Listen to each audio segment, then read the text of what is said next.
नमस्कार दर्शकों, बात आज की चैनल के कार्यक्रम टॉप 10 में आपका स्वागत है। मैं हूं निपुण भार्गव और पेश है अभी तक की 10 बड़ी खबरें। भारत और इंडोनेशिया के बीच ब्रह्मोस मिसाइल खरीद पर आज महत्वपूर्ण बातचीत हो सकती है। इंडोनेशिया के रक्षा मंत्री 3 दिवसीय भारत दौरे पर बुधवार शाम यहां पहुंचे। रक्षा मंत्री राजनाथ सिंह उनके साथ तीसरे भारत इंडोनेशिया रक्षा मंत्री संवाद की सह अध्यक्षता करेंगे। बता दें कि इंडोनेशिया ने भारत की ब्रह्मोस मिसाइल प्रणाली खरीदने में खासी दिलचस्पी दिखाई है। दोनों देशों के बीच इस बारे में सैन्य और कूटनीतिक स्तर पर बातचीत हो चुकी है। रक्षा मंत्रालय ने कहा कि बैठक के दौरान दोनों मंत्री क्षेत्रीय सुरक्षा समेत तमाम अंतर्राष्ट्रीय मुद्दों पर बातचीत करेंगे। साथ ही द्विपक्षीय रक्षा सहयोग को और गहरा करने पर भी चर्चा होगी। सामान्य तौर पर नवंबर का महीना बंगाल की खाड़ी में चक्रवातों की गतिविधियों के लिए जाना जाता है और इस साल भी वही परिस्थितियां बनती दिख रही हैं। इस समय दो मुख्य मौसम प्रणालियां सक्रिय हैं। मलक्का जलडमरू मध्य और इसके आसपास बने एक डीप डिप्रेशन के चक्रवात में बदलने की आशंका है। भारत मौसम विज्ञान विभाग ने कहा है कि यदि यह चक्रवात बनता है तो इसका नाम सैयार रखा जाएगा, जिसका अर्थ है शेर।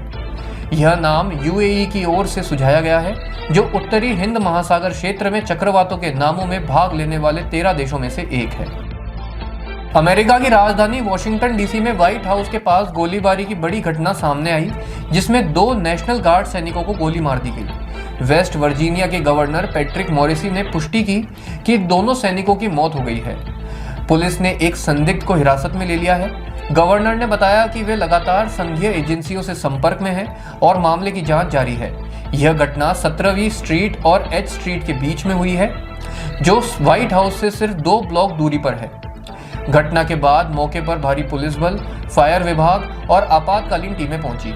US secret service, ETF agency और नेशनल गार्ड के जवानों ने इलाके की घेराबंदी कर दी है। अमेरिकी राष्ट्रपति डोनाल्ड ट्रंप श्वेत किसानों के कथित उत्पीड़न को लेकर दक्षिण अफ्रीका पर हमलावर हैं। अमेरिकी राष्ट्रपति डोनाल्ड ट्रंप ने बुधवार को घोषणा करी कि दक्षिण अफ्रीका को अगले वर्ष मियामी में होने वाले G20 शिखर सम्मेलन में भाग लेने की इजाजत नहीं दी जाएगी। ट्रंप ने साथ ही देश को दी जाने वाली सभी सरकारी भुगतान और सब्सिडी रोकने का भी आदेश दिया है। ट्रंप ने 2 टूक कहा कि दक्षिण अफ्रीका को 2026 के G20 का निमंत्रण नहीं मिलेगा। बॉलीवुड के दिग्गज अभिनेता धर्मेंद्र के निधन के बाद देओल परिवार अब उनकी प्रार्थना सभा की तैयारियों में जुट गया है। धर्मेंद्र की प्रार्थना सभा आज यानी 27 नवंबर गुरुवार को शाम 5 बजे से मुंबई के ताज लैंड्स एंड में आयोजित की जा रही है। अब देओल परिवार की टीम ने इसकी आधिकारिक घोषणा कर दी है। बताया जा रहा है कि इस सभा का आयोजन सनी देओल, बॉबी देओल, हेमा मालिनी और ईशा देओल मिलकर कर रहे हैं। इस कार्यक्रम का नाम जिंदगी का जश्न रखा गया है। धर्मेंद्र की प्रार्थना सभा में शाहरुख, सलमान से लेकर अमिताभ और शत्रुघ्न सिन्हा तक हर सितारे के आने की उम्मीद है। संविधान दिवस के मौके पर आयोजित एक कार्यक्रम में कांग्रेस नेता और पूर्व राज्यसभा सांसद कुमार केतकर ने चौंकाने वाला दावा किया है। उन्होंने कहा कि 2014 के लोकसभा चुनाव में कांग्रेस की करारी हार के पीछे अमेरिका की खुफिया एजेंसी CIA और इजरायली खुफिया एजेंसी मोसाद की साजिश थी।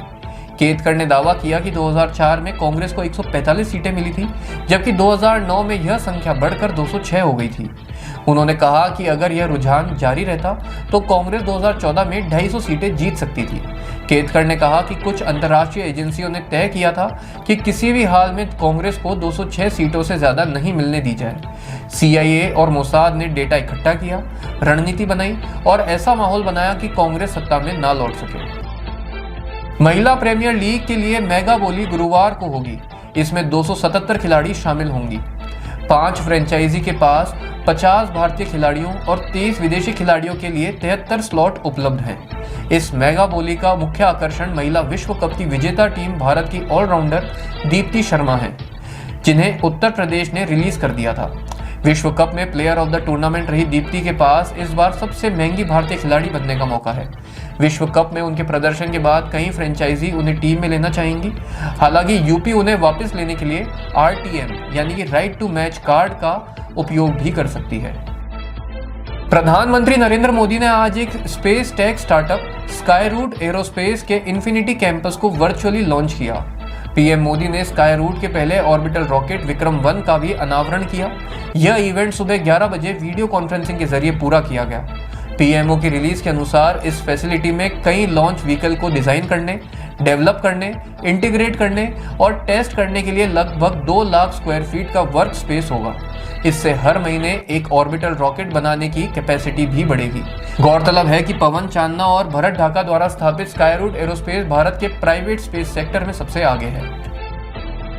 विधानसभा का शीतकालीन सत्र आज गुरुवार से शुरू हो रहा है। 31 दिसंबर तक चलने वाले इस सत्र में कुल 29 कार्य दिवस निर्धारित किए गए हैं। आज सदन की कार्यवाही शुरू होगी और दिवंगत सदस्यों के प्रति शोक प्रस्ताव लाया जाएगा। इसके बाद सदन को स्थगित किया जाएगा, जिसके पश्चात राष्ट्रपति द्रौपदी मुर्मू सदन को संबोधित करेंगी।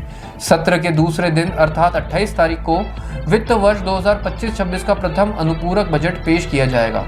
बजट की अनुदान मांगों पर चर्चा होगी और 8 तारीख को व्यय अनुमोदन विधेयक पारित किया जाएगा।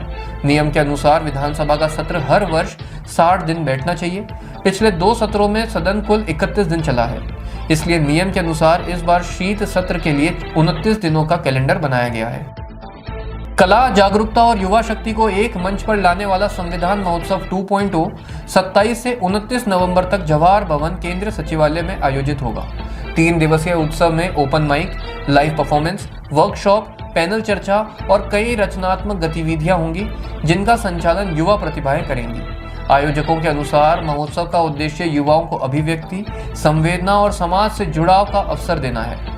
बता दें कि कार्यक्रम में प्रवेश निःशुल्क रहेगा और सभी आयु वर्ग के लोग इसमें शामिल हो सकेंगे। टॉप 10 में अभी के लिए इतना ही। अगले कार्यक्रम सुपर 30 में आपसे फिर मुलाकात होगी। तब तक के लिए आज्ञा दीजिए। नमस्कार।